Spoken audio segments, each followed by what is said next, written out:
Ayan. Lancer GTA. So ito po yung gagawin natin. Yung Lancer po. Yung bumper niya. May tama po siya.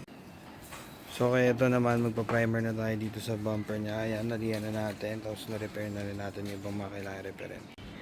So guys. Ayan na po. Natapos na natin yung bumper. Pinturahan na natin. So kung makikita nyo guys.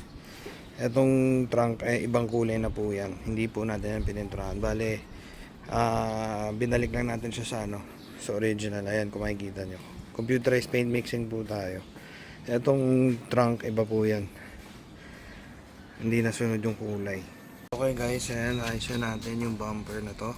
Ayan makita nyo, mahinis na ulit siya. Binalik lang natin sa original yung kulay. Bale itong kulay na to, ayan, repainted na yan. Sinunod lang natin yung niya, kumbaga color code nya. Ayan makikita nyo naman dito guys. So ayan yung original ng kulay. Ito repainted na to. Computerized paint mixing po tayo. Dito lang yan sa Banitech Auto Restoration Nova Branch.